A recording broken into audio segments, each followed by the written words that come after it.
Hare Krishna. Srimad Bhagavatam 1:4-17-18. Bhautikam cha bhavanam shakti hrasam cha tatkritam ashradathanani satvan durmithan hrasitayushaha durabhagamscha janan vikshya munir Divyena chakshusha sarva varnashramanam yad dadhya hitamamakhatra. Translation.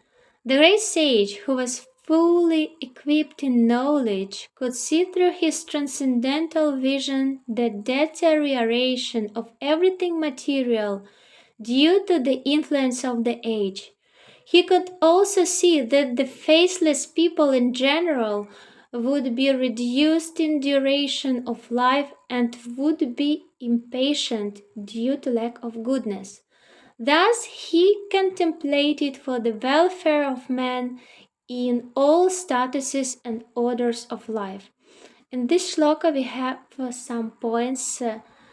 The first one, the great sage who was fully equipped in knowledge could see through his transcendental vision the deterioration of everything material due to the influence of age Kali.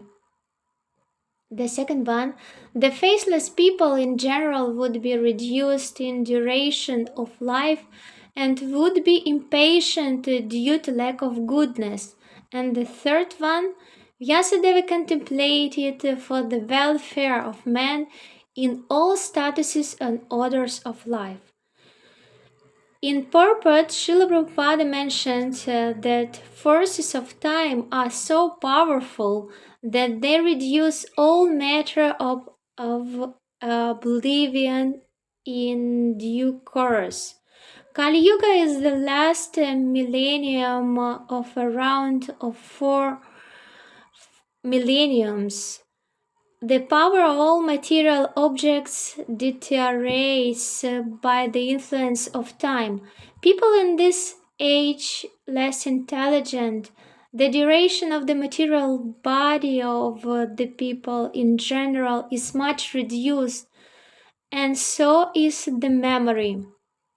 The land does not produce good grains in the same proportions as it did in other ages. The cow does not give as much milk as it used to give formerly.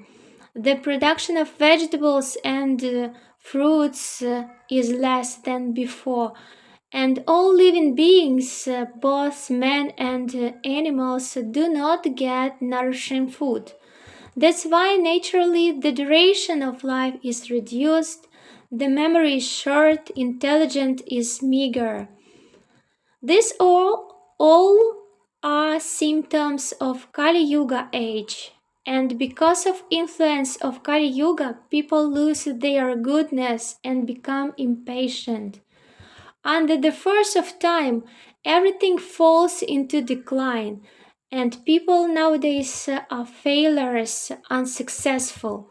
The great sage Vyasadeva could see this by his transcendental vision, as an astrologer can see future of man. Those liberated souls who can see through the scriptures can foretell the future of the mankind. They can see this due to their sharp vision of spiritual attainment.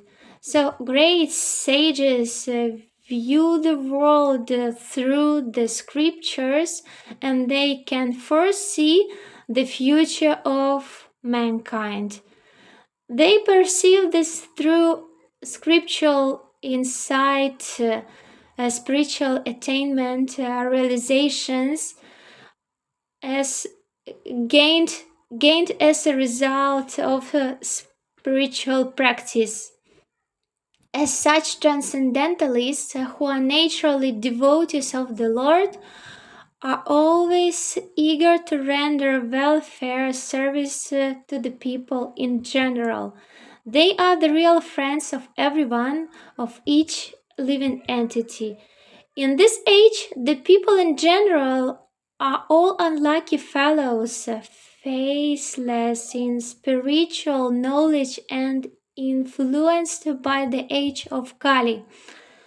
Unsuccessful people avoid meeting transcendentalists, the representatives of Vyasadeva, who are constantly engaged in selfless service, thinking only of how to help people, how to contemplate for the welfare of men in all statuses and orders of life.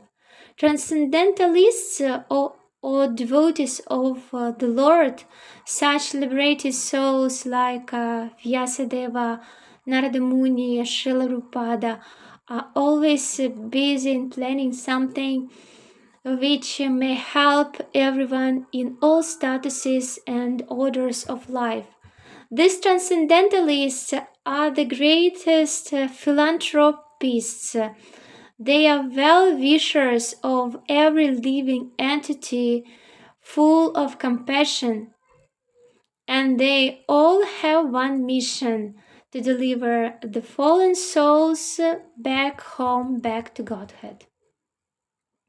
So the main problem in this age is that we are so unfortunate, and the solutions are to open our heart to spiritual knowledge, take shelter of Srimad Bhagavatam, which Srila Vyasadeva compiled for us out of compassion for the people of this age, to surrender to the Lord Krishna, the Supreme Personality of Godhead, and association of devotees. And also in the purport for this shloka, Srila Prabhupada mentions about spiritual practice that is also very important. Then we also can get this transcendental vision, and then we can also be able to see through the scriptures everything in this world, to get this spiritual vision, and then we will become the best instruments in Krishna's hands, and then we will also be able to deliver fallen souls back to Godhead, back home. Here in the purport also mentioned about to render welfare service, devotional service, that also can come naturally when we will have association of devotees, will do our sadhana and study scriptures such as Srimad Bhagavatam. Hare Krishna. Sharvada ki jai.